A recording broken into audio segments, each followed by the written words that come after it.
Bismillahirrahmanirrahim. Assalamualaikum warahmatullahi wabarakatuh. Waalaikumsalam warahmatullahi wabarakatuh. Alhamdulillahirabbil alamin wassalatu wassalamu ala asrofil anbiya'i wal mursalin wa ala alihi washabbihi ajmain amma ba'd. Pemirsa teman berbuka yang berbahagia. Alhamdulillah kita berjumpa lagi di rubrik teman berbuka. Nah, insyaallah para pemirsa dan juga yang ada di seluruh penonton teman berbuka, amal ibadah di bulan Ramadan diterima oleh Allah Subhanahu wa taala. Amin amin ya rabbal alamin. Dan untuk tema bincang-bincang kali ini tentu saja temanya berbeda dari pertemuan sebelumnya. Kita akan mengangkat tentang cara atau meraih kemenangan yang hakiki. Bersama narasumber kita yang sudah hadir di tengah-tengah kita, Ustadz Muhammad Al-Bahr. Assalamualaikum. Waalaikumsalam warahmatullahi wabarakatuh. Masya Allah. Apa kabar? Alhamdulillah luar biasa. Tetap semangat. Tetap semangat ya? Tetap semangat. Tampak dari aura wajah. Masya Allah. Masya Allah. Langsung Ustaz. Siap. Jadi kan kita mau ngobrol-ngobrol tentang meraih kemenangan yang hakiki. Nah, sebelum kita beranjak lebih jauh, kemenangan menurut kacamata Islam itu bagaimana Ustaz? Silakan. Baik. Bismillahirrahmanirrahim. Assalamualaikum warahmatullahi wabarakatuh. Waalaikumsalam warahmatullahi wabarakatuh. Alhamdulillah wassalatu wassalamu ala Rasulillah wa ala alihi washabihi wa mawalah. Baik, alhamdulillah di kesempatan yang penuh berkah dan penuh kebahagiaan ini kita kaum muslimin masih berada di dalam Ramadan, bulan yang penuh keberkahan, dan kita saat ini sudah memasuki di akhir Ramadan ya. Dan tema yang sangat tepat sekali yaitu untuk meraih kemenangan hakiki. Tadi ditanyakan bagaimana atau apa itu kemenangan? Apa itu kemenangan? Jadi kemenangan itu kalau kita kaitkan dengan Al-Qur'an sebagaimana dalam surah Az-Zariyat, a'udzubillahi minasyaitonirrajim. Bismillahirrahmanirrahim. Wa ma khalaqtul jinna wal insa illa liya'budun. Dan tidaklah kuciptakan jin dan manusia illa liya'budun, kecuali untuk beribadah kepada Allah Subhanahu wa taala. Nah, menarik sekali karena Ramadan ini adalah Ramadan yang kita diberikan oleh Allah Subhanahu wa taala untuk kita jadikan sebagai bulan latihan. Latihan untuk menghadapi 11 bulan berikutnya.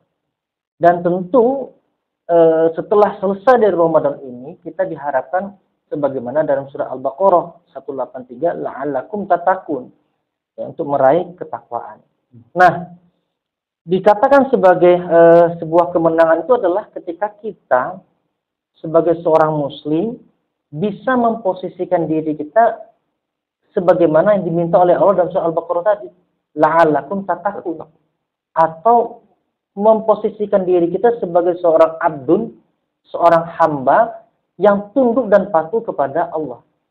Nah, jadi di bulan Ramadan ini banyak ibadah yang bisa kita lakukan. Yang awalnya itu sunnah akan bernilai wajib dan sebagainya. Ya. Ada membaca Al-Quran, sedekah, tadabbur, ataupun menghadiri kajian-kajian, taklim dan sebagainya. Ini merupakan suatu ruh atau suatu peningkatan suasana di tengah-tengah kaum muslimin yang hendaknya itu bisa kita refleksikan kembali. Ya. Sehingga Ramadan ini betul-betul bisa menjadi Ramadan yang bermakna. Ya. Ramadan yang bisa memberikan pengaruh yang besar. Ya. Sehingga tidak hanya berlalu begitu saja. Harapannya begitu. Jadi kemenangan itu adalah posisi ketika kita ini betul-betul bisa memposisikan sebagai seorang hamba, seorang abdun, seorang abid ya di hadapan Allah Subhanahu wa taala. Bagaimana seorang hamba itu ya berarti mengikuti maunya seorang majikan gitu. Oh iya. Majikannya mau A ya kita ikut. Tidak ada seorang hamba itu yang bisa membantah. Ya. Kalau membantah bisa dipecat gitu. Ya betul. Gitu. Oke, berarti kan mengenai tadi kan sudah kemenangan menurut Islam seperti apa. Sedangkan yang kita angkat atau kita bicarakannya ada tambahannya. Kemenangan yang hakiki. Dan kalau kita di bulan Ramadan ini kan alhamdulillah sudah berapa kali kita mengalami Ramadan ya. Iya. Betul. Dan fenomenanya itu sama. Di masjid-masjid itu semakin banyak. Artinya yang dulunya tidak pernah sholat jamaah sekarang sholat jamaah 5 waktu. Alhamdulillah. Lalu membaca Al-Quran, tadabbur Al-Quran itu semakin marak. Kajian-kajian Islam itu semakin marak, ramai. Gitu. Apakah itu disebut dengan kemenangan menurut kacamata Islam? Silakan. Iya. Jadi di bulan Ramadan ini betul tadi disampaikan, kajian-kajian itu marak di mana-mana. Marak sekali Ya. Kita bisa mendengarkan kajian itu hampir di semua channel. Ya. Bahkan kalau kita di sosmed pun banyak sekali. Lalu di masjid-masjid bisa kita saksikan anak-anak itu bersemangat untuk tadarus Al-Quran sampai jam 10 dan sebagainya. Orang tua juga semangat sekali. Habis subuh juga banyak membaca Al-Quran. Kemudian orang-orang itu berlomba-lomba ya, hadir ke masjid, baik itu melaksanakan sholat ibadah 5 waktu maupun mendengarkan kajian yang ada di setiap ba'da sholat wajib di masjid. Apakah ini suatu kemenangan? Sebelum saya menjawab itu sebuah kemenangan atau bukan, yang patut kita ucapkan itu adalah tahadus binikmah. Artinya kita itu bersyukur ya atas ghirah yang semakin meningkat di tengah kaum muslimin. Dan ini sekali lagi harus kita syukuri. Kita tidak boleh menafikan atau merendahkan semangat keberislaman kaum muslimin di bulan Ramadan. Ini menurut kami pribadi merupakan suatu modal awal, modal besar di awal untuk menghadapi 11 bulan ke depan. Ya. Hanya saja mungkin ketika kita berbicara tentang ibadah di bulan Ramadan, zakat, sedekah, mendengarkan kajian ataupun pelaksanaan ibadah-ibadah sunnah lainnya, sholat malam, ya terus dan lain sebagainya, itu adalah hal yang sangat baik sekali. Hanya saja mungkin nanti kita tingkatkan lagi, apakah hanya sebatas itu sajakah? Ya, sehingga kaum muslimin itu hanya dicukupkan dengan ibadah seperti itu saja, atau sebetulnya sebagaimana tema tadi ada kemenangan yang hakiki. Nah, apakah yang dilakukan kaum muslimin saat ini baru kemenangan yang semu? Nah, bisa dikatakan harus ada peningkatan lagi. Tadi dikatakan bahwasanya kita ini sudah menjalani Ramadan udah berapa kali. Kalau kami mungkin sudah 30 kali lebih mungkin ya. Tapi mungkin bapak-bapak yang di rumah mungkin udah sampai 60 kali atau 70 kali ya menjalani Ramadan. Dan berharap Ramadan itu kan selalu ada peningkatan. Nah ini yang mungkin perlu kita gali lebih jauh ya, kemenangan hakiki itu seperti apa gitu. Nah baik, berarti kan kembali tadi yang dimau Allah itu kan kita tujuannya diciptakan itu hanya untuk ibadah. Betul. Nah berarti ada mungkin ibadah-ibadah lain yang dimau Allah yang mungkin luput dari fokus kaum muslimin mungkin atau bagaimana? Iya. Baik. Sebagaimana yang kami sampaikan tadi, bahwasanya Allah itu menciptakan jin dan manusia itu illa liya'budun, untuk beribadah kepada Allah. Namun sayangnya kaum muslimin saat ini dalam memahami kata ibadah itu mengalami reduksi atau tereduksi pemahaman tentang ibadah. Sehingga ibadah itu hanya dipahami sebagai ibadah ritual atau ibadah mahdoh saja. Ya. Artinya sholat, zakat, puasa, haji, ya sedekah, ya sebatas itu. Ya. Sehingga pemahaman kaum muslimin itu terkotak pada pemahaman ibadah yang sempit. Padahal pemahaman ibadah itu kalau kita tarik lebih luas, itu ada pemahaman ibadah atau definisi ibadah dari Imam Malik kalau kami tidak salah. Jadi ibadah itu adalah merupakan taatullah, taat kepada Allah, wa khudu'ullahu, patuh tunduk kepada Allah, lalu kemudian waltizamu masyara'ahu minad-din. Jadi terikat iltizam masyara'ahu minad-din dengan apa-apa yang Allah syariatkan di dalam agama. Jadi masyara'ahu minad-din, ma di situ menunjukkan apapun. Jadi dia tidak terkotak kepada ibadah yang sifatnya spiritual belaka, tetapi ibadah dalam cakupan lebih luas. Nah, kalau kita kaitkan dengan Al-Quran, bahwasanya Al-Quran itu ternyata tidak hanya sebatas berbicara tentang ibadah spiritual belaka. Ya. Nah, ini juga yang menjadi PR bagi kita semua, bahwasanya ibadah ini meliputi banyak hal. Karena di dalam Al-Quran itu banyak juga ayat-ayat yang berbicara tentang politik, berbicara tentang ekonomi, berbicara tentang kebijakan dalam dan luar negeri, keamanan dan sebagainya. Nah, inilah yang dikatakan oleh Allah, ya ayyuhallazina amanu udkhulu fis-silmi kafah. Masuk kepada Islam secara kafah, secara totalitas. Karena di dalam Al-Quran itu tidak berbicara melulu tentang akhlak, tentang ibadah dalam makna sempit. Nah, kalau dikaitkan dengan tema kemenangan hakiki itu adalah bagaimana kita itu merepresentasikan, merefleksikan ibadah kita di dalam bulan Ramadan ini, ya, lebih baik lagi, dan lebih jauh lagi dalam penerapan dalam kehidupan sehari-hari. Tidak hanya melulu bicara tentang spiritual saja. Baik. Begitu. Berarti kan yang dipahami umat gitu ya. Umat Islam sekarang berarti belum menghantarkan ke yang hakiki itu ya, karena Betul. masih berkutat pada sesuatu yang spiritual saja gitu. Sehingga tidak kafah mungkin seperti itu. Iya. Bagaimana? Iya. Ya, oke, baik.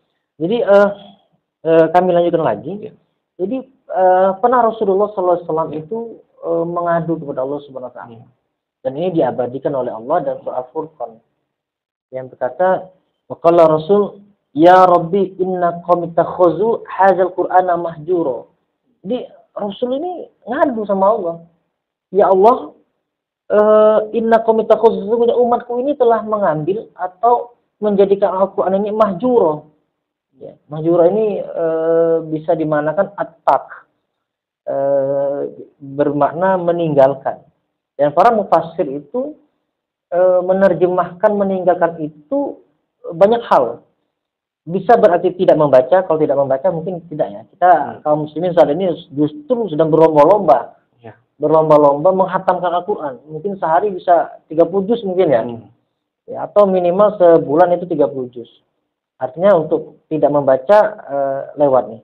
Ya. Artinya apalagi sekarang banyak nih perlombaan musabaqah dan sebagainya dalam melafazkan Quran dengan indah, bacaan-bacaan yang indah. Berarti kita membaca tidak.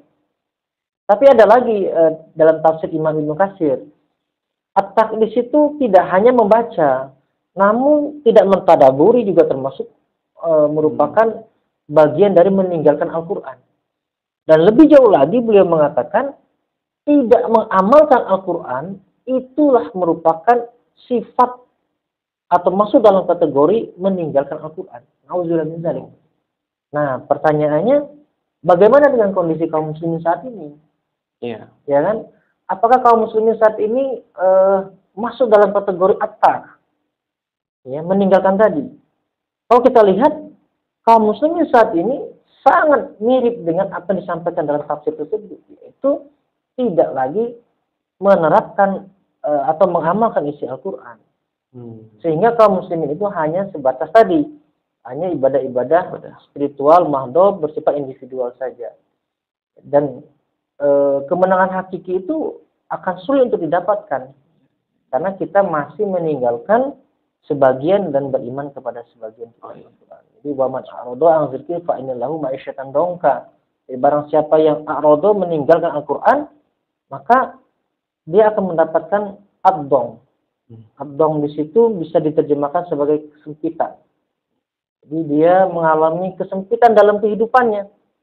Nah, mungkin kalau dikatakan apakah Anda mengalami kesempitan? Mungkin tidak jawaban mereka. Tetapi sejatinya, sehakikinya mereka itu mengalami kesempitan. Berupa apa? Tidak ketenangan hidup. Tidak merasakan ketenangan dalam hidup. Misalkan tidak merasa tenang ketika kita punya motor baru nih, apalagi mendekati lebaran ini, tahu ya. Kalau mendekat lebaran biasanya ada yang lebih menyukai barang kita gitu ya. Kalau sebentar di pasar tahu-tahu tinggal kunci doang gitu ya. Atau kita memiliki anak gitu. Baik anak perempuan ataupun anak laki-laki. Coba kita perhatikan kondisi saat ini. Apakah kita merasa tenang dengan memiliki anak? Kita tidak tenang. Karena kita itu akan berpacu saling merebut pengaruh antara kita orang tua dengan pengaruh di luar. Pengaruh di luarnya apa saja? Pengaruh luar ini lebih cenderung kepada hal yang negatif. Pergaulan bebas, narkoba, ya, hedonisme, dan sebagainya. Kalau kemarin kita lihat bagaimana seorang anak pejabat bisa beraninya, tega-teganya memukuli anak orang lain gitu sampai koma. Kita sebagai orang tua tidak merasa tenang. Betul. Itu merupakan salah satu bentuk ad-dong. Wa nasuru yaumal qiyamati a'ma. Dan pada hari kiamat nanti dibangkitkan dalam keadaan buta, a'ma. Nah, bagaimanakah kita bisa meraih kemenangan hakiki jika pemahaman kita, mindset kita itu hanya terbatas atau terkotak kepada ibadah yang secuplik itu saja. Satu dimensi saja. Satu dimensi saja, satu pemikiran saja. Iya. Itulah yang menjadi yang masih banyak berkutat di dalam hal itu. Jadi ini menjadi jadi make sense ya kita melihat fenomena sekarang. Ternyata kaum muslimin memahaminya terkait ibadah seperti apa itu outputnya jadi tidak masalahnya nyambung, ya tidak nyambung. Kita maksimal untuk anak malah bertentangan dengan ada yang di luar. Jadi ternyata masalah itu multidimensi begitu. Gitu. Nah, jadi ini saya ingin justru ingin bertanya ini. Jadi kan setelah kita tahu bahwa kita ternyata kenapa nggak menang-menang secara hakiki itu, ternyata dari pemahaman itu. Yang kaum muslimin itu harusnya lebih luas dalam memahami itu. Nah, jadi bagaimana cara kita agar kita semua ya, para pemirsa, seluruh kaum muslimin itu serempak ingin meraih kemenangan hakiki itu. Nah, bagaimana Ustaz? Baik. Kemenangan hakiki terutama ketika kita berada di penghujung Ramadan. Ya. Dan sebentar lagi menghadapi satu momen yang sangat spesial yaitu Hari Raya Idul Fitri. Ya, sebagaimana kita ketahui ketika Fitri maka kita itu dianggap sebagai seorang bayi yang baru dilahirkan sebagaimana hadis Rasulullah, hadis riwayat Bukhari kalau tidak salah, beliau mengatakan Rasulullah SAW, "Ma min mauludin yuladu alal fitrah." Dan tidaklah dikatakan bahwasanya dilahirkanlah anak manusia itu dalam keadaan fitrah. Fa'abawahu, maka bapaknya lah, orang tuanya lah yang akan menjadikannya itu sebagai Yahudi, Majusi atau Nasrani. Artinya manusia itu dilahirkan sebetulnya sejatinya itu dalam keadaan fitrah. Para mufassir mengatakan fitrah itu adalah bermakna Islam. Gitu. Jadi anak manusia itu sebetulnya dilahirkan dalam keadaan fitrah. Fitrahnya itu kembali kepada tauhid, agama tauhid, yaitu Islam itu sendiri. Lalu bagaimana ketika mereka lahir akhirnya menjadi berbagai pemahaman, berbagai agama. Nah, itu bisa kembali kepada tadi hadisnya tadi fa'abawahu, orang tuanya. Nah, kalau ditafsirkan lebih jauh, fa'abawahu ini tidak hanya orang tua, tapi bisa juga karena lingkungan. Banyak orang tua yang sudah menjaga anaknya dengan baik, mereka juga memiliki ilmu dalam mendidik anak. Tetapi ketika anak itu terjun ke masyarakat, ya anak itu akhirnya bisa juga terpengaruh dengan lingkungan yang sangat rusak saat ini, yang sangat hedonisme dan merusak sekali. Nah, lalu bagaimana yang harus kita lakukan ya, agar kita itu bisa meraih kemenangan hakiki? Maka ini merupakan suatu kerja bareng, kerja sama yang sangat kuat harus kita jalin. Tidak bisa kita itu hanya berkutat pada diri kita, keluarga kita sendiri, atau komunitas kita sendiri. Tidak bisa. Atau keluarga kita sendiri. Tidak bisa. Ini harus ada suatu gerakan yang simultan sifatnya. Simultan dan kontinuitas yang terus-menerus tanpa lelah. Sehingga kondisi yang ideal itu bisa terwujud. Sehingga kita bisa betul-betul menjadikan Al-Quran ini sebagai pedoman. Karena kalau kita mau meraih kemenangan hakiki, maka kita tidak bisa jauh-jauh dari Al-Quran. Karena faktanya ketika kita, ya para sahabat atau generasi-generasi terdahulu, mereka dekat dengan Al-Quran, maka mereka akan diangkat derajatnya. Mereka akan meraih kemenangan itu. Nah, kalau sekarang, kaum muslimin itu jauh dari Al-Quran, sehingga kita itu mudah untuk dikalahkan, mudah dicampakkan. Atau setelah Ramadan berlalu begitu saja tanpa meraih kemenangan yang hakiki. Betul. Nah, poin yang pertama yang bisa kita lakukan adalah satu, kita tidak boleh berhenti belajar. Ini harus.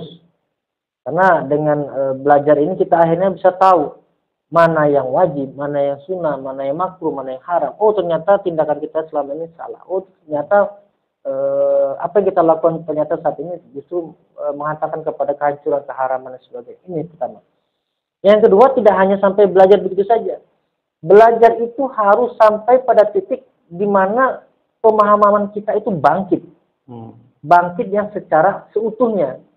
Dikatakan tadi, bahwasanya penciptaan kita ini adalah untuk beribadah kepada Allah kan. Apa maunya Allah? Bangkitnya seperti apa? Bangkit itu adalah menerapkan Al-Quran. Menerapkan Al-Quran secara totalitas. Ketika Al-Quran itu berbicara tentang riba, misalkan, ya, maka ketika Allah wa ahalallahu bai'a wa harum riba, maka kita harus dengan senang hati berlapang dada meninggalkan riba. Jangan berprasangka atau berpikir nanggung nih, dikit lagi nih, ya, dikit lagi mau lunas nih. Kalau dilunasin nanti begini dan begitu ya. Katakanlah, Allah katakan haram, sudah kita katakan haram. Lalu kemudian ketika kita diminta untuk melaksanakan Islam secara totalitas, secara kafah, maka kita pula harus dengan senang hati untuk menyambut seruan itu. Harus dengan senang hati bersemangat untuk menyambut seruan penerapan syariat Islam secara kafah. Karena itu adalah seruan Allah. Jika kita menolak, berarti Ramadan kemarin itu tidak berhasil. Berarti kita tidak meraih kemenangannya hakiki. Karena kalau kemenangan hakiki itu bisa kita raih, berarti kita itu lapang dada untuk menerima seruan apapun itu di dalam Al-Quran. Seruan apapun itu dari Allah, kita menerima dengan lapang dada. Itulah berarti kita mendapatkan kemenangan hakiki. Bukan hanya sekedar baju yang baru, kalau pas Hari Raya Idul Fitri. Kostum yang baru, misalnya kita sama keluarga sama istri itu kapelan, bukan itu. Tetapi semangat untuk berislam yang lebih baik lagi, tunduk patuh kepada Allah itu lebih jauh lagi. Lalu kalau dikaitkan dengan kita sebagai seorang pengemban dakwah, maka semangat berdakwahnya juga semakin kencang. Karena kita lihat, ya, kemusyrikan, kemungkaran itu mereka bersemangat untuk disebarkan. Para pengemban kekufuran itu semangat. Kok kita loyo? Kita kok malah loyo? Kita udah dikasih oleh Allah nih 1 bulan untuk riyadon, untuk latihan. Maka seharusnya 1 bulan setelah itu kita tambah semangat menyuarakan kebenaran, menyuarakan Islam, menyuarakan Islam secara kafah. Itu harus lebih totalitas. Nah, itulah sebetulnya yang dimaknai sebagai kemenangan hakiki. Tidak sebatas di bulan Ramadan saja. Di ibadah qiyamul lail, sedekah, tadarus kalau kita bahasa kita, atau dakwah, selepas dari Ramadan itu tidak ditinggalkan dan justru semakin dilipat gandakan. Betul. Begitu. Takbir. Allahu Akbar. Ikut semangat saya, Masya Allah. Oke. Alhamdulillah, ini kita ingin berbincang lebih lama sebenarnya, tapi kita sudah mendapat gambaran besar bahwa intinya ya pahamkanlah Islam seutuhnya, sehingga kita bareng-bareng yuk untuk meraih kemenangan yang hakiki. Gitu Ustaz Albar ya. Insya Allah. Terima kasih atas pemaparannya, dan untuk teman berbuka yang ada di rumah masing-masing, sekian dari kita. Langsung saja kita tutup. Assalamualaikum warahmatullahi wabarakatuh. Waalaikumsalam warahmatullahi wabarakatuh.